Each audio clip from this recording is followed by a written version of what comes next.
സംഖ്യാപുസ്തകം അധ്യായം 9. അവർ മിസ്രയീം ദേശത്തു നിന്ന് പുറപ്പെട്ടു പോന്നതിൻ്റെ 2-ാം സംവത്സരം 1-ാം മാസം യഹോവ സീനായ് മരുഭൂമിയിൽ വച്ച് മോശയോട് അരുളിച്ചെയ്തത് എന്തെന്നാൽ, ഇസ്രായേൽ മക്കൾ പെസഹ അതിന് നിശ്ചയിച്ച സമയത്ത് ആചരിക്കണം. അതിന് നിശ്ചയിച്ച സമയമായ ഈ മാസം 14-ാം തീയതി വൈകുന്നേരം അത് ആചരിക്കണം.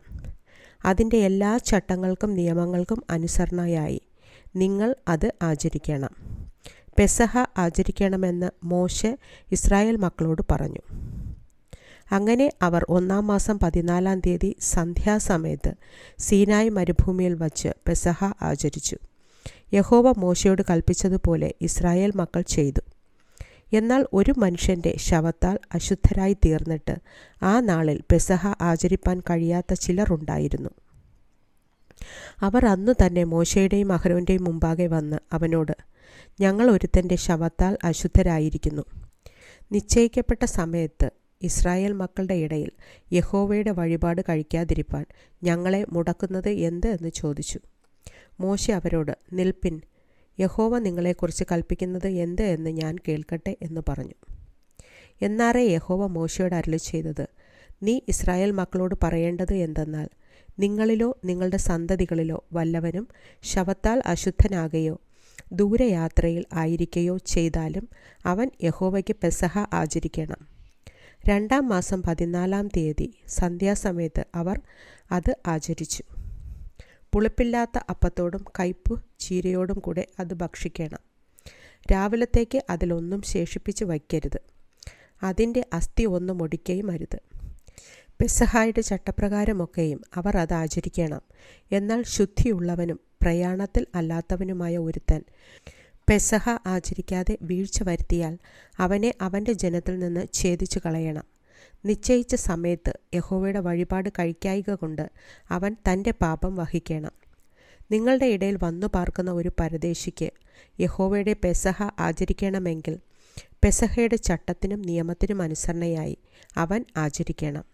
പരദേശിക്കാകട്ടെ സ്വദേശിക്കാകട്ടെ നിങ്ങൾക്ക് ഒരു ചട്ടം തന്നെ ആയിരിക്കണം. തിരുനിവാസം നിവർത്തി നിർത്തിയ നാളിൽ മേഘം സാക്ഷ്യകൂടാരമെന്ന തിരുനിവാസത്തെ മൂടി. സന്ധ്യാസമയം തൊട്ട് രാവിലെ വരെ അത് തിരുനിവാസത്തിന്മേൽ അഗ്നിപ്രകാശം പോലെ ആയിരുന്നു. അത് എല്ലായ്പ്പോഴും അങ്ങനെ തന്നെ ആയിരുന്നു. പകൽ മേഘവും രാത്രി അഗ്നിരൂപവും അതിനെ മൂടിയിരുന്നു.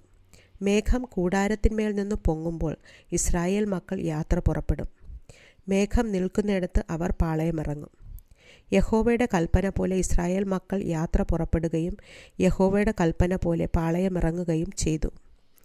മേഘം തിരുനിവാസത്തിന്മേൽ നിൽക്കുമ്പോഴൊക്കെയും അവർ പാളയമടിച്ച് താമസിക്കും.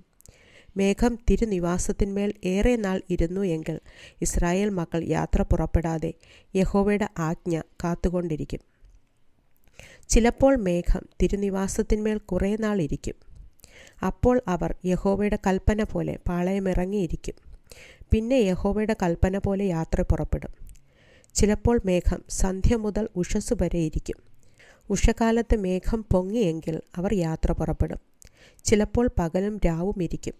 പിന്നെ മേഘം പൊങ്ങിയെങ്കിൽ അവർ യാത്ര പുറപ്പെടും. 2 ദിവസമോ 1 മാസമോ 1 സംവത്സരമോ മേഘം തിരുനിവാസത്തിന്മേൽ ആവസിച്ചിരുന്നാൽ ഇസ്രായേൽ മക്കൾ പുറപ്പെടാതെ പാളയമടിച്ച് താമസിക്കും.